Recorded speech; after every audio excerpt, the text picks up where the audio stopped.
Atos, capítulo 16. Paulo chegou também a Derbe e Listra, e vivia ali um discípulo chamado Timóteo, filho de uma judia cristã, sendo seu pai grego. Os irmãos de Listra e Icônio davam bom testemunho dele. Então, Paulo se interessou em que ele o acompanhasse em sua missão. Para tanto, o circuncidou por causa dos judeus que viviam naquela região, pois era do conhecimento de todos que seu pai era grego. À medida em que passavam pelas cidades, transmitiam as decisões tomadas pelos apóstolos e presbíteros em Jerusalém, a fim de que passassem a ser obedecidas. Assim, as igrejas eram edificadas na fé e cresciam em número, dia após dia, e, viajando por toda a região da Frígia e da Galácia,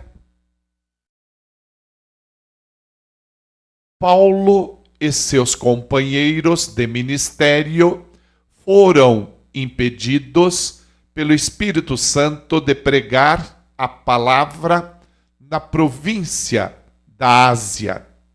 Quando avizinharam-se da região da Mísia, procuraram subir até Bitínia, mas também o Espírito de Jesus não lhes permitiu. Então, contornando a Mísia, desceram para Troade. Durante a noite, Paulo teve uma visão. Nela, um homem da Macedônia, em pé, rogava-lhe: passa a Macedônia e ajuda-nos. Imediatamente, após ter recebido a visão,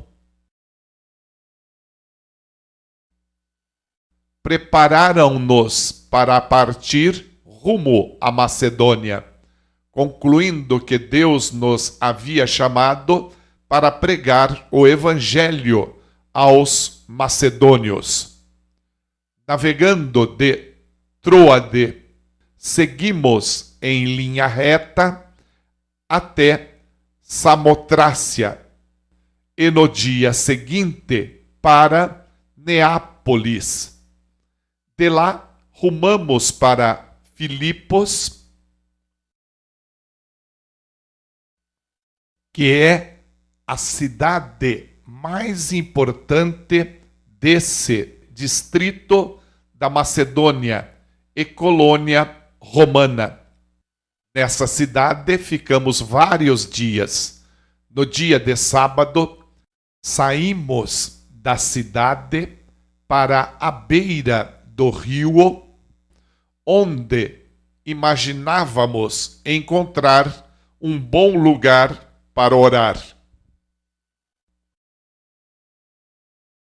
Assentamo-nos e começamos a conversar com algumas mulheres que ali também estavam reunidas.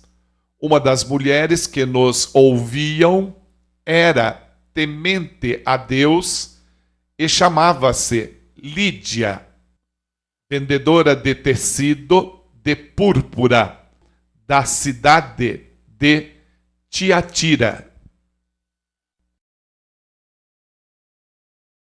E aconteceu que o Senhor lhe abriu o coração para acolher a mensagem pregada por Paulo. Depois de batizada, bem como os de sua casa, ela nos convidou, rogando: se julgais que eu sou crente no Senhor, entrai e permanecei em minha casa. E assim nos convenceu. E aconteceu que, indo nós para o lugar de oração, nos saiu ao encontro uma jovem escrava que estava tomada por um espírito que a usava para prognosticar eventos futuros. Dessa forma, ela arrecadava muito dinheiro para seus senhores por meio de adivinhações. Seguindo a Paulo e a nós, vinha essa moça gritando diante de todos: estes homens são servos do Deus Altíssimo e vos anunciam o caminho da salvação. E ela insistia em agir assim por vários dias. Finalmente, Paulo irritou-se com aquela atitude e, dirigindo-se ao espírito, o repreendeu, exclamando: ordeno a ti, em nome de Jesus Cristo, retira-te dela. E ele, naquele mesmo instante, saiu. Percebendo que a sua esperança de lucro havia se esgotado, os proprietários da escrava agarraram Paulo e Silas e os arrastaram para a praça principal diante das autoridades. E, apresentando-os aos magistrados locais, os acusaram, afirmando: estes homens, sendo judeus, perturbam a nossa cidade, pregando costumes que a nós, romanos, não é lícito acatar e tampouco praticar. Então, uma multidão unânime os atacou e os magistrados, rasgando-lhes as roupas, ordenaram que fossem açoitados com varas. Depois de tê-los espancado muito, os jogaram na prisão, recomendando ao carcereiro que os vigiasse com toda atenção. Havendo recebido tais ordens expressas, ele os lançou no cárcere interior e lhes prendeu os pés no tronco. Por volta da meia-noite, Paulo e Silas estavam orando e entoando hinos de louvor a Deus, enquanto os demais presos os ouviam. De repente, aconteceu um terremoto tão violento que os alicerces da prisão foram abalados.